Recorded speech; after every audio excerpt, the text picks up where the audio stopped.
여의도 맨션 구독자 여러분 안녕하십니까? 예, 바야흐로 신학기철입니다. 이제 올해도 또 어김없이 또 고3이 되는 학생이 있겠죠. 그렇지. 네, 우리나라 또 교육열이 또 유난히 또 굉장히 교육열이 높아요. 맞아. 근데 또 우리나라만큼이나 또 어떻게 보면 또 우리나라보다 더 높은 나라가 있다고 지난번에 말씀하셨죠. 예, 거기 나라 뭐 유학도 많이 간다고 그러는데 그 얘기 좀 조금만 더 이어서 해주세요.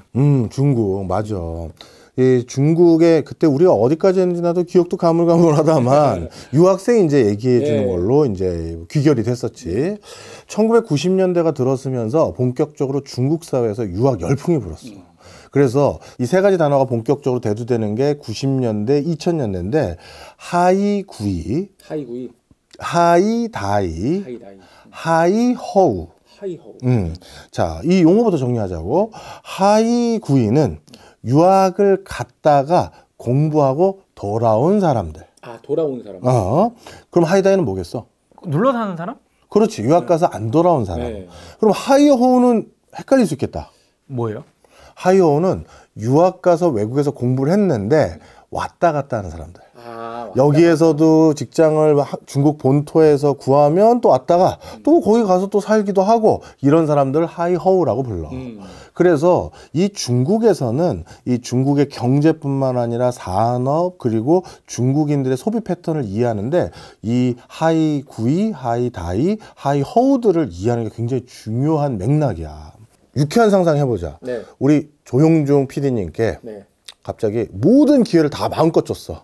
그래서 마음껏 유학 보내주겠다. 합격도 다 시켜주고 돈도 다 대준대. 어느 나라로 가고 싶어? 저는 뭐 미국. 학교까지 좀 찝어보자. 어느 쪽? 서부, 동부? 서부도 좋고 동부도 좋은데요. 아니, 시카고대 경제학과 가겠습니다. 시카고대 경제학과. 야, 맞아요. 이럴 땐 또 세게 가야지. 또 삼성 또 자제분이 또 시카고대 다닌다고.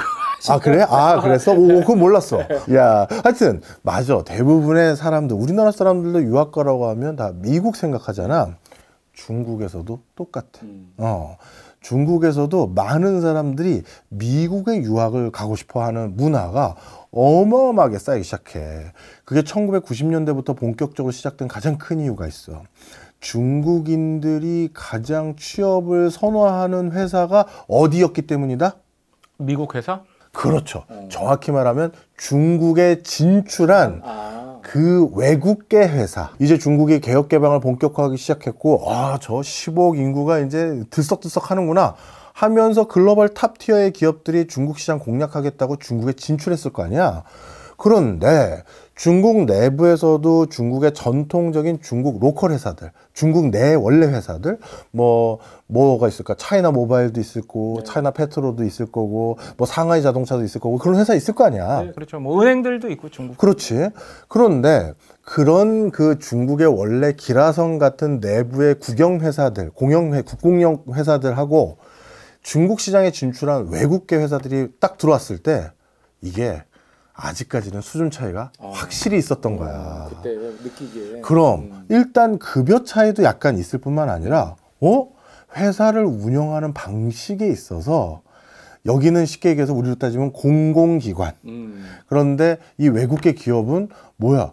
여기는 휴가도 마음대로 쓰고, 그리고 여름 휴가를 어떻게 가도 되고, 그리고 실제 여기에서 그 회사 내부에서 일을 해보니까 여기는 흔히 말해서 글로벌 스탠다드에서 맞게끔 일을 하네? 라면서 중국 청년들이 완전히 뻐기가. 아니, 쉽게 말해서 우리 맨날 물만두만 나오는데 점심. 이거 뭐 스테이크가 나와, 점심이? 그런 거야. 진짜. 밥이 달라. 그런 내용이 써 있어. 밥도 다르고 출장을 갈 때 중국 내부 기업을 다니다가 제가 예를 든 거야. 구글 차이나에 입사를 했는데요. 갑자기 출장 간다고 하니까 현금을 다발로 줍니다. 그래서 이게 뭐예요? 아니, 네가 묵고 싶은 호텔이 어딘지, 네가 이동을 택시로 할지 렌트를 할지 우리가 그걸 다 어떻게 알아? 그래서 돈을 통으로 줄 테니 이 경비에 알아서 네가 써. 그러면 남기면 어떻게 하나요?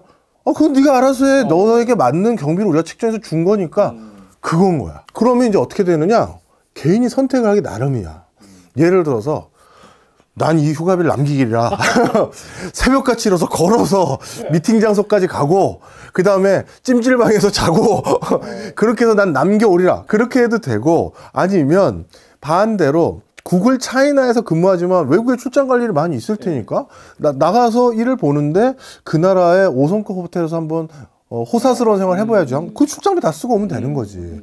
그건 네가 알아서 할 일이고 우리는 국제적으로 거기에 출장 갔었을 때 이 정도 경비가 들었다는 걸 우리가 아니 그 내규에 맞춰서 너한테 줄 수 있는 만큼 준 거니까 그렇죠. 직급에 맞춰서 줬겠죠. 그렇지. 그럼 네가 알아서 쓰라는 거야. 그러니 이거는 중국 자체 그 국내 기업들을 다녔던 애들에게는 환상인 거지. 그렇죠. 그동안에는 우리 한국이랑 똑같이 뭐 법인카드 같은 거 주고 거기서 잔 계획서 쓰고 미리 사전 예산품이 올리고 뭐 다 해야 되는데 맞아. 야, 다른 거야. 그래서 중국 내에서는 바로 이 외국계 기업을 들어가자. 그리고 여기가 훨씬 더 좋은 직장이더라. 그 직장의 서열이 그렇게 돼버린 거야. 중국인들에게 1990년대 후반 그리고 2000년대 초반에 가장 들어가고 싶은 회사가 어딥니까 하면 중국 공상은행처럼 많이 뽑는 거야. 우리나라도 대학생이 가장 들어가고 싶은 회사 1등이 어디겠어? 삼성? 삼성전자지. 이 삼성전자 같은 경우 워낙 많이 뽑으니까 내가 거기 들어갈 가능성도 높다 해서 투표하는 게 있다고. 그런데 나머지는 전부 중국이 그 당시 어디였냐면 IBM 차이나, 구글 차이나, 또 MS 차이나, 나이키 차이나 다 그거야. 그러다 보니까 그 당시 세태가 그런데 자 그러면 그런 외국계 법인에서 일을 하려면 뭐가 필요해? 랭귀지. 그렇지. 바로 그래서 중국 사회에서 이렇게 유학이 단기간에 붐이 이룰 수 있었던 첫 번째 가장 궁극적인 요인은 중국 내에서 가장 선망에 맞이하는 좋은 직업이 외국계 회사가 됐기 때문이다. 이렇게 보면 돼. 두 번째가 있어. 이건 뭐냐면 이건 굉장히 중국 사회에서도 불편하게 생각하는 진실이라서 사실 우리나라에서 내가 아무리 찾아봐도 유튜브 채널 중에서 이거 설명해 준 채널이 하나도 없어. 언급을 안 하고 있어요? 아니 알질 못하는 건지 그럴 수도 있어. 왜냐하면 여기까지 잘 모르는 분도 계시거든. 우리는 뭐 채널에 뭐 외국에서도 많이 보시니까 혹시 뭐 아시는 분들이 많을지 모르겠지만 다른 채널에서 내가 한 번도 본 적이 없는데 학교 선택비라는 거 알아? 학교 선택비요? 학교 선택을 하려면 비용이 든다는 얘기예요? 맞아. 정확한 표현이야. 설명을 해줄게. 중국이 개혁 개방이 본격화되고 나서 어떻게 됐느냐? 중국의 어느 그 지역에서 그 지역 주민들 중에서 대졸자가 몇 % 비중인지가 현격히 차이가 나기 시작했어. 예를 들어서 중국에서 상대적으로 덜 발달했던 지역들 있지. 전체 그 국민들 중에, 주민들 중에서 대졸자의 비율이 2% 정도밖에 안 된다라고 하면 일성지에 해당되는 대표적인 곳이 이제 가장 대졸자가 많은 데가 북경인데 북경이나 또는 상하이 지역은 전체 거주자들 중에서 대졸자 비중이 16% 20%가 넘어. 그러면 몇 배 차이 나는 거야? 8배 차이 나는 거야. 8배에서 10배 가까이 차이 나는 거지. 그런 차이가 점점 심해지는 거야. 자, 그런데 이게 어디에도 문제가 생기냐면 바로 그 동네에 소학교, 중학교, 고등학교 선생의 질의 차이가 생기기 시작해. 아니 오늘 전체적으로 주제가 중국 차이나라서 그런지 몰라도 차이나는 얘기를 많이 하시는 거예요. 그 어느 정도 차이가 심해지냐 하면 중국에서 90년대 초중반에 저 중국 내륙 지방에서는 소학교 3학년 때 영어 수업을 들어가는데 해안가에 있는 일성지 도시에서는 소학교 1학년 때 영어 수업이 들어가. 영어로만 수업을 하는 영어 전용 수업이. 그러면 생각을 해봐. 영어라는 건 중국의 대입 제도의 가장 중요한 과목 중에 하나잖아. 그렇죠. 그런데 저쪽 그 내륙 지방에서는 그걸 3학년이나 돼야 가르쳐 주는데 저 해안가에서는 1학년 때부터 영어로만 수업을 하는 수업이 개설된다? 대학 진학 차이와 좋은 대학의 진학률 차이가 어떻게 생기겠어? 아무래도 차이가 이제 벌어지기 시작하겠죠. 현격히 벌어져. 그럼 그 차이가 왜 일어나느냐라고 했었을 때 난 여기서 솔직히 좀 음모론을 제시하고 싶어. 94년도에 중국에서 학교 선생님들에 대해서 채용하는 법을 바꿨어. 94년도에. 그 전에는 일종의 국가가 배정하는 거였고 그래서 거기 배정이 되면 고용 안전성이 우리 학교 선생님들처럼 그냥 정년이 보장되는 그런 제도였어. 근데 94년도부터 이게 어떻게 바뀌었느냐? 학교랑 선생이 알아서 협상해서 1년에서 3년 계약하는 걸로 바뀌어 버린 거야. 우리나라 뭐 사립학교 교원 임용하는 그런 거랑 좀 비슷한 거예요. 그렇지. 그러면 왜 그렇게 바뀌었을까 했었을 때 중국 내부에서는 여러 가지 교육소에 적극적으로 부합하기 위한 거다라고 얘기를 했어. 무슨 소리냐? 농민공 많이 들어봤잖아. 그렇죠. 이 농민공들이 저쪽 내륙 지방이나 좀 낙후된 지역에 살다가 일성지 도시로 가서 일을 해야 큰 돈 번다. 다 알았잖아. 그래서 가족들이 통으로 애들 손 붙잡고 자기 원래 본 적이 있는 곳에서 떠나서 저기 대도시로 이사한단 말이야. 그러다 보니까 농민공 지역에 어떤 선생님을 평생 고용하겠다고 그 지자체와 학교 법인에서 채용을 했는데 학생 수가 없어진 거지. 그러면 우리 쪽에선 부담되잖아요. 그게 표면적인 명분이었어. 그래서 1년에서 3년 필요할 때마다 계약해서 하시고 그렇게 하세요 라고 했는데 실제 이게 어떻게 됐냐 하면 자, 네가 이렇게 그러면 1년에서 3년 계약하는 이런 학교 선생님이 직업인 사람이야? 그러면 너는 네가 능력 있는 선생님이야. 대도시에 있는 소학교, 중학교, 고등학교 여기에서 네가 잡을 구할래? 저 산간벽지 오지에 있는 소학교, 중학교 그다음에 그 고등학교에서 네 잡을 구할래? 아, 일선 도시로 가야죠. 그럼 이거는 어쩔 수가 없는 거야. 그래서 1선급 도시로 다들 좋은 선생님들이 다 무슨 빨대처럼 다 빨려 들어가. 그리고 저 낙후된 지역은 점점 선생 자체를 구하기도 어렵고 선생님의 질이 떨어져. 그러니까 소학교 1학년들 대상으로 영어 수업이 진행이 안 되는 거지. 3학년쯤 돼야 그래야 영어 수업이 진행될 수 있는 선생님의 질 그리고 그 학생들의 수준 이런 게 계속 악순환으로 빠져들어가는 거야. 그러다 보니까 정말 더 이 낙후된 지역에선 교육 여건이 황폐해지기 시작해요. 그러면 교수님이 좀 전에 이 대목에서 약간의 음모론이 있다고 말씀해 주셨는데 그건 네, 뭔가요? 라고 했는데 이거는 중국 내 커뮤니티 사이트들 들어가 보면 다 아는 건데 소학교에서 처음에 자기가 그 낙후된 지역에 발령을 받았다 쳐봐. 그럼 거기서 학교 선생님 하다가 나도 대도시에서 학교 선생하면서 나도 좀 쾌적한 동네에서 살고 싶고 집으로 재테크도 하고 싶다. 그런 사람 많을 거 아니야. 그렇죠.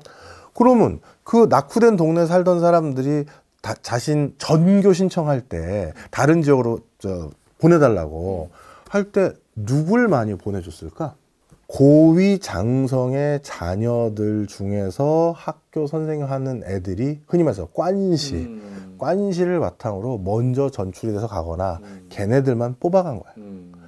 예를 들어서 너는 아버님이 공산당의 간부로 있으면서 중간 간부로 있으면서 너는 학교 선생님 하고 있고 나는 그냥 농민공의 자제로 내가 공부 열심히 해서 학교 선생님 해. 그런데 누가 결국 좋은 지역으로 전출되는가 봤더니 너만 가는 거야.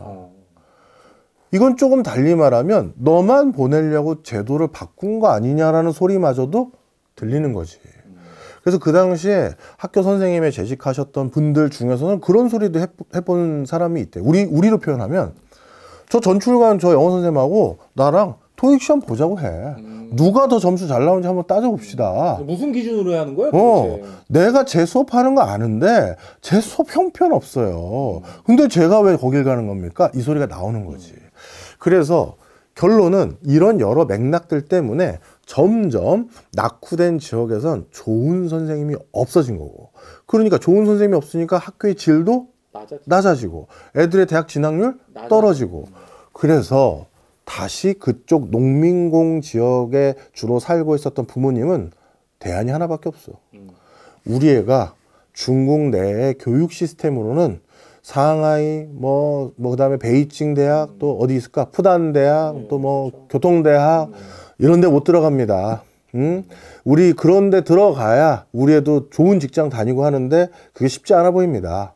그럼 나머지 선택지가 뭐야? 떠야죠. 그렇지. 뜨는 거야. 아들아 나가서 배워와라. 영어 배워오면 우리나라에 들어오는 외국계 회사들은 점점 늘어나니 그 외국계 회사에 들어가. 그러면 또 기존의 원래 중국 회사에 들어가면 거기도 또 관시가 있지 않겠니? 근데 외국계는 그놈의 관시도 없대더라. 그러니 글로 가봐라. 이렇게 어마어마한 숫자를 다 하위 구위로 보낸 거야. 바로 그렇게 돼버린 거지. 바로 이런 맥락이 중국의 엄청난 유학 광풍, 열풍을 불러 넣어 드렸고 이 숫자가 어마어마해졌는데 여기에서 또 의도치 않은 굉장히 중요한 요소가 하나 있어. 이게 뭐냐면 중국이 구조적으로 그 교육 기회를 균등하게 주지 못한 굉장히 또 안 알려진 하나 중요한 요소가 있는데 그게 뭐냐면 다음 시간에